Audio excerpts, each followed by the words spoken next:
So last year I asked you guys what are the best brake upgrades I can get to improve the feel of the braking system on the Yamaha MT-10, and many of you responded. Majority of you said to install better high quality brake pads. So I got double H center pads, both for the front and the rear. Some of you mentioned purchasing steel braided lines. So I got a full kit of steel braided lines. And some of you even mentioned swapping the stock master cylinder to a radial R1 master cylinder. So I got a fully adjustable Brembo master cylinder that's probably going to perform even better than what you guys mentioned. Now over the course of this year we'll be changing many things on this bike. Here's a sneak peek of the things that are going to be installed. I put a lot of effort into making these videos, so subscription would be greatly appreciated. And this is actually the very first time I'm asking you guys to subscribe to my channel. Alright, so this is the MT-10 right here, and obviously don't pay attention to this Chinese lever, but we're going to be upgrading all of this. And obviously the brakes on the MT-10 are not bad, they're actually kind of derived from an R1, but the master cylinder is completely different, and I'm pretty sure the R1 comes with steel braided lines and this bike does not, but I may be mistaken. The main issue that I have with these brakes is not the power that they provide, but it's how grabby they are, and they're not very grabby. Now let's take a look. When I press on the brake lever, it's very linear, and when I press on them for the very first time, it doesn't provide enough braking power that I would want. But they're not bad in any way. If I actually press on them and I want to stop, like, obviously they stop, but I just want them to feel more premium, something similar to a European bike, such as a Triumph or KTM, which have Brembo brakes on them from factory, and they definitely do feel better. So right here we got the Street Triple RS, and obviously, as you can see, just from looking at the master cylinder right over here and the rubber lines, there is quite a big difference. Right here we got a Brembo master cylinder, which is radial, and we got steel braided lines and Brembo calipers. So let me show you how it should feel, or how I want it to feel. Yes, I'm talking to you. Hello.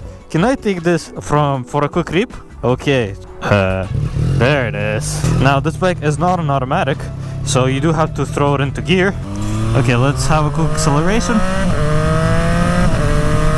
And when I step on the brakes, I immediately have a more grabbier feel. As soon as I'm accelerating, press on the brakes and the bike is stopped. While MT-10 is a little bit more spongy, and it's not as grabby as I want it to be. So for this video, what I'm going to be doing is changing out the brake pads and see if that makes a big difference. Now that the MT-10 is in the garage, we can start working on the replacement of brake pads. Now since I'm located in Canada and there's water, salt and dirt everywhere, I'll be using quite a bit of brake clean. Now the perks of being a former Autoports employee is that I managed to grab these bad boys for only $2 a can. And now I have a life supply of brake parts cleaner. Now usually you can take out the brake pads while the caliper is still mounted on the bike. In my case, however, the safety pins were upside down, and to fully pull them out I had to grab them from underside of the caliper. I went ahead and removed the caliper mounting bolts in order to lift up the caliper. It is also a good idea to remove the brake line holder so you have more space to work with. Now the MT-10 has a massive rotors up in the front, and it could be kinda tricky to remove the caliper. What I have learned is if you apply a little bit of pressure on the inner brake pad, you'll have more space to remove the caliper without scratching up the whole wheel. Now since the safety pins were upside down, I had to reach from the bottom of the caliper to take them off. I used this very handy pick which comes in a kit which worked perfectly. I'll link all the tools I used in the description below. The next step would be to remove the pin. It may be a bit tight because of the brake pad clip up on the top. Now if you apply some pressure with your thumb, the pin will come out much easier. This is what holds everything together, and once removed, everything can be taken out. Now the newer pads will be thicker, so we will need to compress the pistons in order to fit the newer thicker brake pads. But before that, you need to consider one thing. So if you take a look at the brake reservoir, you can definitely see that it's filled up right away. So before we start compressing the pistons on the caliper, what we want to do is actually loosen the brake reservoir and see how much brake fluid is there, because if we start compressing the brake fluid, or we start compressing the brake piston, and then this brake reservoir is filled up all the way, what happens, it can actually overflow. So first we have to take a look how much brake fluid there actually is right now.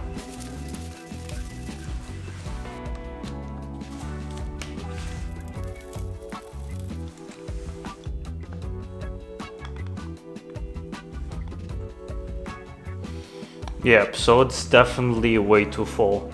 We'll have to take some of the brake fluid out.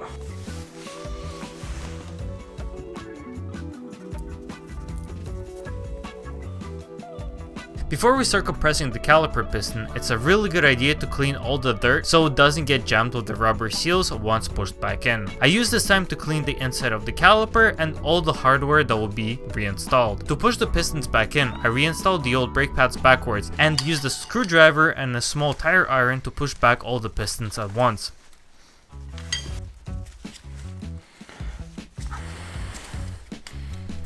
Once again, I cleaned everything, making sure that there was no brake pad dust left and we could start installing the new pads. I put everything in the same way it was in there before, and it may be a bit tricky to put the pin back in, but with some thumb pressure I managed to get it back in, making sure that the holes for the safety pins are facing upwards. This way on your next brake pad change, pulling out those safety pins will be much easier.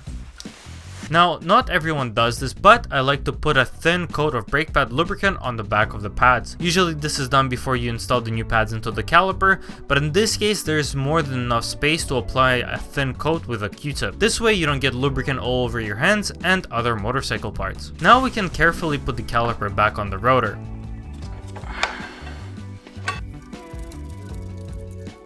I tightened the bolts very loosely so there's just a bit of side-to-side movement left. I then compressed the brake lever until the brake pads fully sit on the rotor. This way you will know that the caliper is perfectly centered. Now meanwhile you hold the front brake lever, tighten the caliper bolts all the way. This is not necessary, but it's something that I like to do. The final torque spec for the caliper mounting bolts is 25 foot-pounds, and don't forget to secure the brake line holder.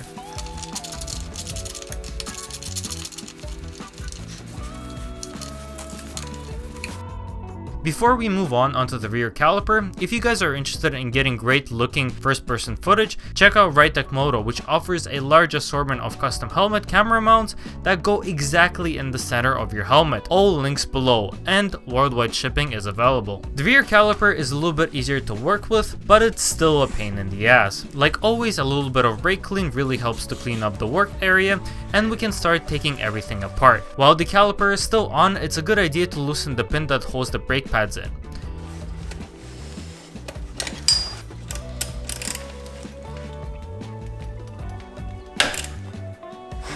Ow. The bottom bolt does have thread locker on it, so it's a bit tight to get off. And the top slide pin has quite a bit of caliper lube on it, so put it away in a way it does not make a mess. The caliper now can be lifted and the pin can be removed.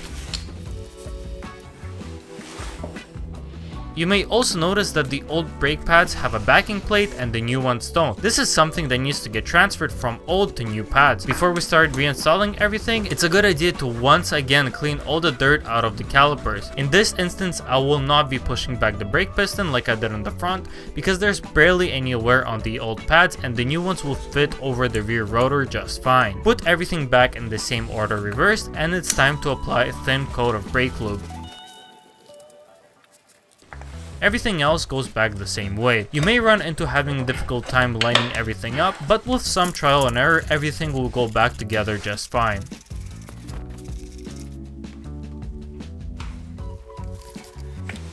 The top bolts gets tightened to 20 foot-pounds and the bottom gets tightened to 16 foot-pounds. Don't forget to compress the rear brake a couple of times until it builds up pressure, and make sure that everything works perfectly before going out for a ride. Now it's time to test everything out. Alright guys, so as soon as I left my house, obviously these brake pads felt even worse than the OEM brake pads. But if you go on any website, like an EBC website, on any other brake pad website for that matter, you'll see that there's a break-in period or the bed-in period that you have to go through in order for the brake pads to feel at 100%. What happens is when you install the new brake pads, obviously the two surfaces, being the rotor and the brake pads, they're not in line with each other.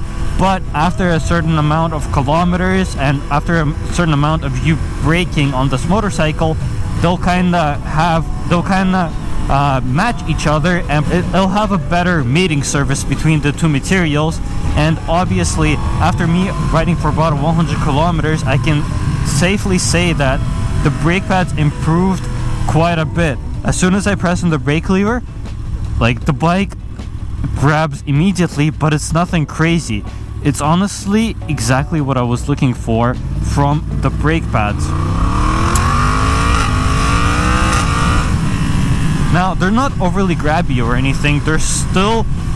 They still feel really good, but you can definitely feel the initial bite, and that's exactly what I was looking for. Would I recommend these brake pads? They're actually on the cheaper side. They're about $120 for the two front pieces and then the one rear piece. So that's a total of 6 brake pads, and I can definitely say that I'm enjoying the results that I'm getting right now. Now, in terms of the rear brake, I've been riding for about 100 kilometers in town, and I can say that with the rear brake, I can feel the brakes grab a little bit quicker, which actually gives me a little bit more control when I'm riding in the city, because I'm able to modulate the brake pedal much easier and in smaller increments, which gives me kind of better control and more like I can fine-tune how much I'm braking much better. Right there, for an example, I stopped with my rear brake and I just had to press just a little bit for the brake pads to start grabbing, and it came up to a very smooth stop, which was what I was looking for. The brake pad install doesn't really take that long. Obviously, it took me a really long time because I had to film the video.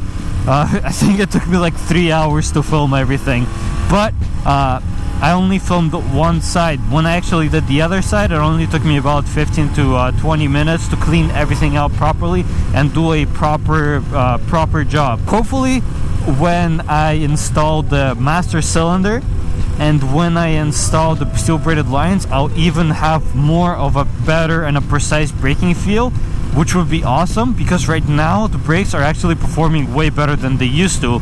So I'm really hoping that after those two upgrades, it'll give me the final braking performance that I was looking to get out of this bike. But for today, that's pretty much it. I'm really enjoying these brake pads, and I'll be enjoying them for the next 30 minutes that I'll be riding.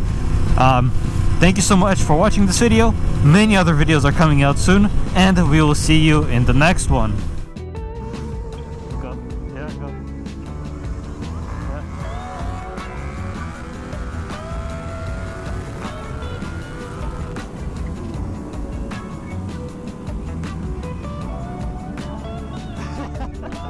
Yeah, I accept it.